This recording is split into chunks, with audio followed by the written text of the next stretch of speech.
الحمد لله رب العالمين والعاقبة للمتقين ولا عدوان إلا على الظالمين أشهد أن لا إله إلا الله وحده لا شريك له وأشهد أن محمدا عبده ورسوله الذي لا نبي بعده اللهم صل وسلم وبارك على سيدنا محمد وعلى آل سيدنا محمد أما بعد فيا عباد الله أوصيكم وإياي بتقوى الله اتقوا الله فقد فاز المتقون قال الله تعالى في القرآن الكريم إنما يعمر مساجد الله من آمن بالله واليوم الآخر وأقام الصلاة وآتى الزكاة ولم يخش إلا الله فعسى أولئك أن يكونوا من المهتدين وقال رسول الله صلى الله عليه وسلم نقلت في رواية مسلم حدثنا محمد بن المثنى حدثنا عبد الصمد بن عبد الوارث قال سمعت أبي يحدث حدثنا الجريري قال عن جابر بن عبد الله رضي الله عنه قال خلت البقاع حول المسجد فأراد بنو سلمة أن ينتقلوا إلى قرب المسجد فبلغ ذلك رسول الله صلى الله عليه وسلم فقال لهم إنه بلغني أنكم تريدون أن تنتقلوا قرب المسجد قالوا نعم يا رسول الله قد أردنا ذلك فقال يا بني سلمة دياركم تكتب آثاركم دياركم تكتب آثاركم صدق الله وصدق رسوله النبي الكريم. Hadirin jamaah Jumat yang berbahagia, alhamdulillah, rasa syukur kepada Allah Azza wa Jalla atas segala nikmat yang telah Allah berikan kepada kita semua. Nikmat yang tak terhitung banyaknya. Salam bertasalam kepada baginda Rasulullah sallallahu alaihi wasallam. Allahumma salli ala sayyidina Muhammad wa ala ali sayyidina Muhammad. Mudah-mudahan kita mendapatkan selawat dari Allah Subhanahu wa taala sebab kita berselawat kepada Nabi Muhammad sallallahu alaihi wasallam. Sebagaimana disebutkan dalam sabda Rasul, "Man shalla 'alayya salatan wahidatan sallallahu alaihi ashran." Barang siapa yang berselawat kepada satu kali, maka akan Allah balas dengan 10 kali. Di dalam kitab tafsir Ibnu Katsir dijelaskan ketika beliau menafsirkan innallaha wa malaikatahu yusholluna 'alan nabi ya ayyuhalladzina amanu shallu 'alaihi wa sallimu taslima. Makna selawat Allah kepada makhluk adalah rahmat dan keridhaannya akan dicurahkan kepada makhluknya. Maka 10 rahmat dan ridha akan kita dapatkan dari Allah Subhanahu wa taala ketika kita berselawat kepada Rasulullah sallallahu alaihi wasallam. Selawat malaikat kepada manusia adalah doa dan istighfar dari para malaikat. Sedangkan selawat kita kepada Nabi Muhammad sallallahu alaihi wasallam adalah doa kita dan pengagungan kita kepada baginda Rasulullah sallallahu alaihi wasallam. Hadirin Jumat yang berbahagia, mari kita tingkatkan keimanan dan ketakwaan kepada Allah dengan menjalankan perintah Allah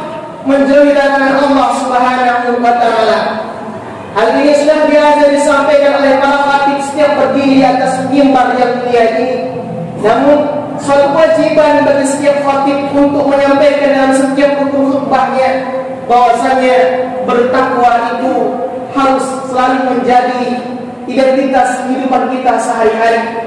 Hadirin Jumat yang berbahagia, orang-orang yang bertakwa sudah tentunya dia memiliki rasa keimanan kepada Allah Subhanahu wa taala. Terkait dengan keimanan, Habib teringat firman Allah Subhanahu wa taala dalam Al-Qur'an surat Taubah ayat 18, setelah Allah tegaskan di ayat 17 bahwasanya orang-orang yang musyrik, maka al-musyrikina ya'muru masajid Allah, tidaklah memakmurkan masjid-masjid Allah, syahidina ala anfusihim bikufr, mereka sendiri, sedangkan mereka sendiri berkeyakinan bahwa diri mereka adalah orang yang kafir. Hadirin Jumat yang berbahagia, sebanyak apapun amal perbuatan yang dilakukan oleh orang-orang musyrik, maka ulaika habitat a'maluhum, amal-amal mereka sia-sia di sisi Allah Subhanahu wa taala. Wa fin narihum khalidun, mereka pun akan kekal di dalam api neraka. Kemudian Allah Subhanahu wa taala melanjutkan firman-Nya di ayat yang 18, innama ya'muru masajidallahi man amana billahi wal yawmil akhir. Allah jelaskan siapa sebenarnya yang memakmurkan masjid Allah itu.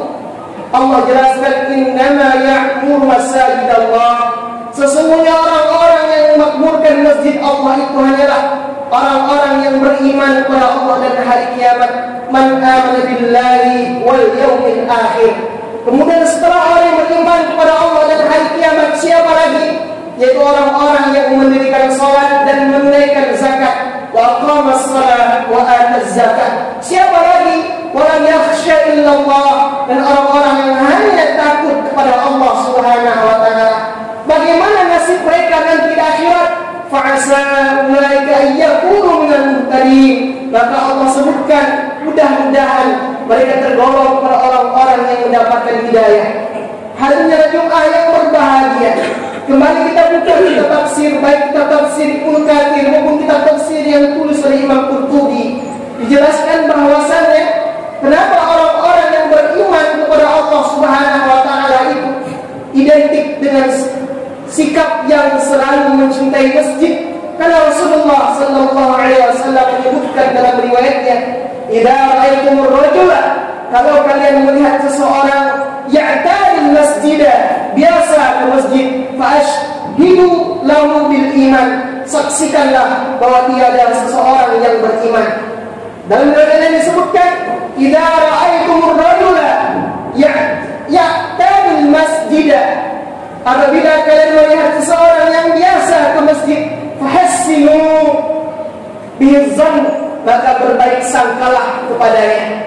Hadirin Jumat yang berbahagia, siapapun yang melangkahkan kakinya menuju masjid, masuk dan berdiam diri melakukan ibadah di dalam masjid, maka Rasul katakan, saksikanlah ia adalah orang yang beriman. Maka orang yang beriman kepada Allah Subhanahu wa taala dan juga beriman kepada hari kiamat, maka adalah orang-orang yang senantiasa memasukkan dirinya di dalam masjid, beribadah di dalamnya, berdiam diri di dalamnya, beriktikaf di dalam masjid.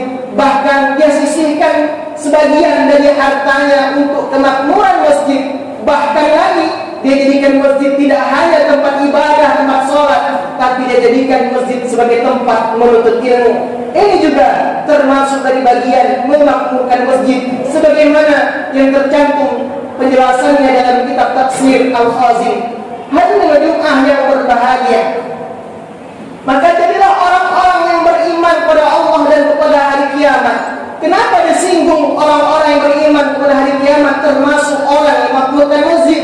Karena dia yakin pada hari kiamat nanti akan mendapatkan balasan atas ibadah dengan seringnya memakmurkan masjid selama di dunia.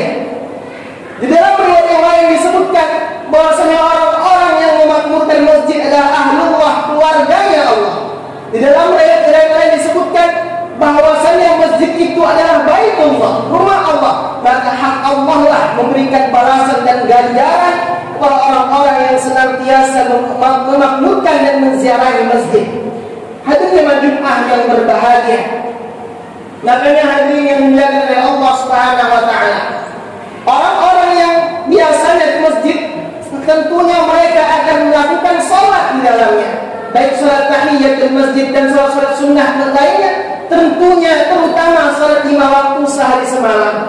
Bagi kita laki-laki fardu kifayah hukumnya melakukan sholat berjamaah di dalam masjid.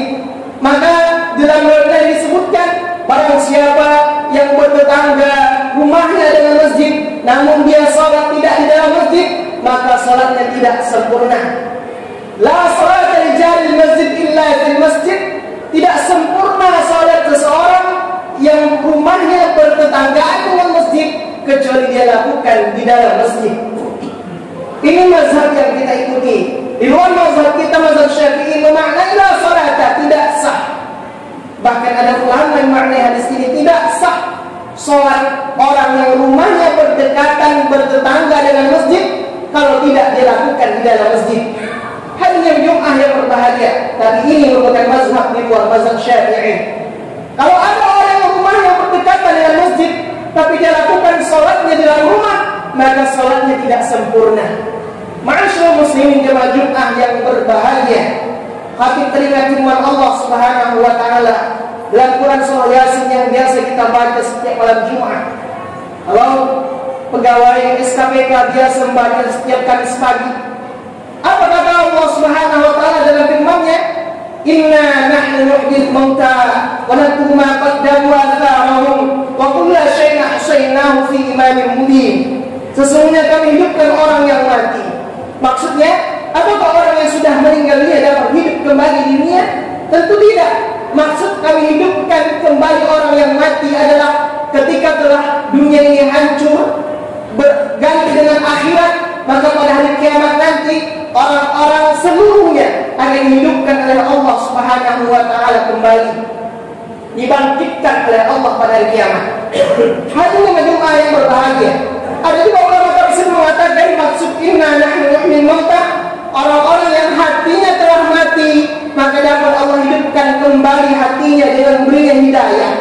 Maka kita ataupun siapapun itu dari sana, famili, teman, kawan karib kita yang saat ini kita lihat dia belum taat kepada Allah, jangan kita vonis dia ahli neraka. Karena bisa saja dia yang masuk surga karena Allah berikan hidayah kepadanya. Bisa saja juga na'udzubillah min dzalik, kita yang saat ini sudah lebih baik nanti tutup usia dalam keadaan tidak baik. Na'udzubillah min dzalik. Karena hak Allah Subhanahu wa taala menggerakkan setiap langkah dan ayunan tangan kita. Hadirin jemaah yang dimuliakan oleh Allah Subhanahu wa taala, maka kita jangan pernah bosan dalam berdoa kepada Allah agar Allah senantiasa menetapkan keimanan kita hingga akhir hayat kita, tutup usia dalam keadaan husnul khatimah. Kemudian apa Allah sebutkan lagi? Walaqad ma qaddamu wa atharahum, orang-orang yang semasa di dunia melakukan amal kebaikan, maka kebaikan-kebaikan mereka, dan orang-orang yang selama dia melakukan amal kejahatan, maka kejahatan-kejahatan mereka akan Allah catat. Naktubu ma qaddamu atharahum, kami catat perbuatan mereka, amal-amal mereka yang terdahulu, dan tidak hanya amal perbuatan mereka yang terdahulu dicatat oleh Allah. Apa yang dicatat oleh Allah? Wa atharahum, dan peninggalan-peninggalan mereka. Apa maksud peninggalan di sini? Ada dua kelompok penafsiran ulama kata Imam Ibnu Katsir. Yang pertama adalah maksud athar peninggalan adalah mereka yang selama hidup di dunia memberikan contoh kebaikan kepada orang lain, menjadi pelopor kebaikan kepada orang lain. Kemudian muridnya siapapun yang diajarkan suatu kebaikan mengamalkannya, maka pahala yang dapatkan oleh muridnya juga akan ia dapatkan selaku guru muridnya. Kalau kita hanya mampu mengajarkan alif bata di rumah, mengajar anak ngaji, kemudian murid-murid kita itu bisa membaca Al-Quran dan rajin membaca Al-Quran, maka setiap huruf dari Al-Quran yang ia baca juga akan mengalir pahalanya kepada gurunya, kepada kita. Maka sedikit pun amal kebaikan yang kita ajarkan kepada orang lain dan ternyata kebaikan itu istiqomah dia lakukan, maka pahalanya akan mengalir kepada kita. Hadirin jemaah yang berbahagia. Dan sebaliknya, kalau kita pernah menjadi pelopor kejahatan, mengajarkan kemaksiatan kepada orang lain,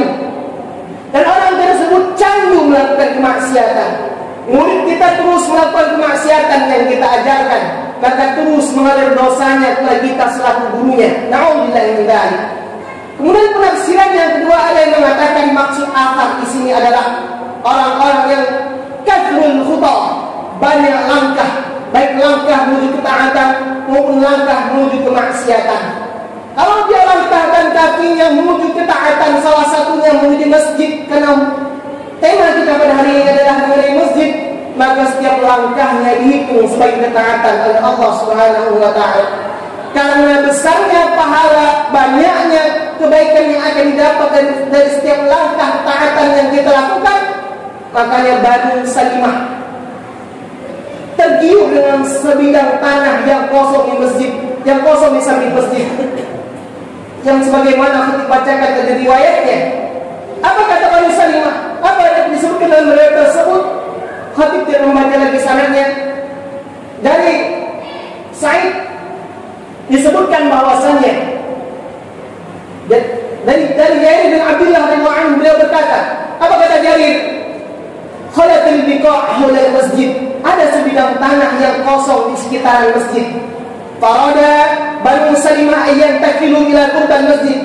Lalu ketika Banu Salimah mendengar ada sebidang tanah kosong di dekat masjid, maka Banu Salimah ini, siapa Banu Salimah? Banu Salimah adalah satu kelompok firqah kabilah dari kaum Ansar, ingin memiliki tanah tersebut dan mendirikan rumah di atasnya agar dekat dengan masjid. Kemudian sampailah berita itu kepada Rasulullah. Fabalagha dzalika Rasulullah sallallahu alaihi wasallam. Faqala lahum, Rasul pun bertanya langsung kepada Banu Salimah, Innahu balaghani annakum turiduna an tantaqilu qurban masjid. Kata Rasul kepada Banu Salimah, sesungguhnya telah sampai berita kepadaku bahwasanya kalian wahai Banu Salimah ingin pindah di dekat masjid. Maka Banu Salimah menjawab, faqalu na'am ya Rasulullah, iya wahai Rasul, pada aradna dzalik, kami ingin pindah, memindahkan rumah kami berada di dekat masjid. Lalu Rasul mengatakan, apakah Rasul mengatakan silakan kalian pindah, maka kalian akan dekat dengan masjid dan bisa sholat lima waktu setiap saat tepat waktu di masjid? Tidak. Tapi Rasul katakan kepada Banu Salimah, ya Bani Salimah, kata Rasul, wahai Bani Salimah, diyarakum tuktab atharukum. Dua kali Rasul katakan, diyarakum tuktab atharukum. Tetaplah kalian di rumah kalian, maka setiap langkah kaki kalian akan dicatat sebagai pahala. Tetaplah kalian di rumah kalian, maka setiap langkah kaki kalian akan dicatat sebagai pahala. Maka akhirnya Banu Salimah tidak jadi pindah, memindahkan rumahnya berada di dekat masjid, karena besarnya pahala setiap langkah kaki menuju masjid. Hadirin jemaah yang berbahagia, kemudian siapa lagi yang memakmurkan masjid adalah orang-orang yang mendirikan sholat, kemudian juga orang-orang yang menunaikan zakat. Sholat adalah ibadah badan yang terutama, yang terafdal, dan zakat adalah kebaikan kepada sesama makhluk. Kemudian siapa lagi yang memakmurkan masjid adalah orang-orang yang hanya takut pada Allah, beribadah kepada Allah, tidak beribadah kepada selain Allah. Makanya ada firman Allah Subhanahu wa taala di ayat, dalam satu ayat yang maksudnya Allah memberikan perumpamaan kepada orang-orang yang menyembah selain Allah dengan seekor nyamuk, sehingga orang-orang Yahudi bertanya, kenapa Allah memberikan perumpamaan kepada orang-orang yang menyembah berhala dengan seekor nyamuk? Disebabkan innallaha la yastahi an yadriba mathalan ma ba'udatan fama fawqaha. Allah tidak segan-segan, Allah tidak malu memberikan perumpamaan kepada orang-orang kafir dengan seekor nyamuk ataupun lebih dari seekor nyamuk lagi. Kenapa? Mereka yang menyembah berhala yang mereka sembah tak mampu menghalau nyamuk yang memakan sesajen mereka. Berhala yang mereka sembah tidak mampu untuk menyelamatkan dirinya sendiri, apalagi ingin mendatangkan kemaslahatan bagi para penyembahnya. Maka orang-orang yang memakmurkan masjid hanya menyembah dan beribadah kepada Allah Subhanahu wa taala, tidak takut melainkan kepada Allah Subhanahu wa taala. Maka Allah katakan fa'asa, kata Imam Ibnu Katsir, asa di sini maksudnya adalah wajib bagi orang-orang yang beriman kepada Allah, orang-orang yang mendirikan salat, orang-orang yang beriman kepada hari kiamat, orang-orang yang menunaikan zakat, orang-orang yang hanya takut kepada Allah, wajib mendapatkan hidayah Allah Subhanahu wa taala. Fa'asa ulaika ayyakunu minal muhtadin. Kalau kita merasa belum mendapatkan hidayah, jangan tunggu hidayah, tapi kejarlah hidayah. Bagaimana cara kita mengejar hidayah? Datang ke masjid, tunaikan ibadah di dalam masjid. Karena Allah pastikan orang yang beribadah, berdiam di dalam masjid akan mendapatkan hidayah dari Allah Subhanahu wa taala. Hadirin jemaah yang berbahagia, ini sajalah yang dapat Khatib sampaikan, mudah-mudahan bermanfaat. Barakallahu li wa lakum fil Qur'anil 'azim wa nafa'ani wa iyyakum ma fihi min al-ayati wa dzikril hakim wa taqabbal minni wa minkum tilawatah innahu huwal ghafurur rahim.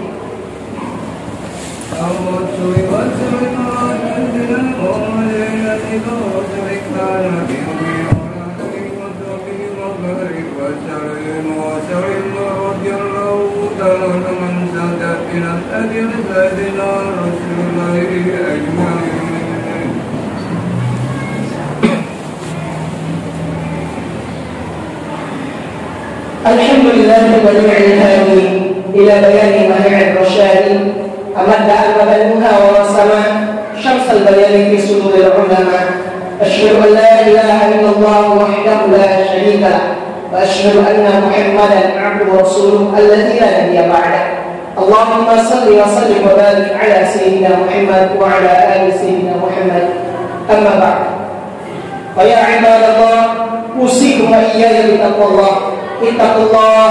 Ittaqullaha haqqa tuqatih wa la tamutunna illa wa antum muslimun. Qala Allah Ta'ala fil Qur'anil Karim, qul huwallahu ahad, Allahus samad, lam yalid wa lam yulad wa lam yakul lahu kufuwan ahad. Wa qala ta'ala fi ayatin ukhra, innallaha wa malaikatahu yusalluna 'alan nabi, ya ayyuhalladzina amanu sallu 'alaihi wa sallimu taslima.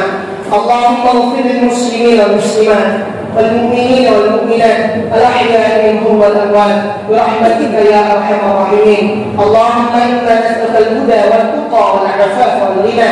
اللهم آمنا في الدنيا حسنة وفي الآخرة حسنة وقنا عذاب النار. عباد الله، إن الله يأمركم بالعدل والإحسان وإيتاء ذي القربى وينهى عن الفحشاء والمنكر ويعظكم لعلكم تذكرون. ولذكر الله أكبر. أقيموا الصلاة.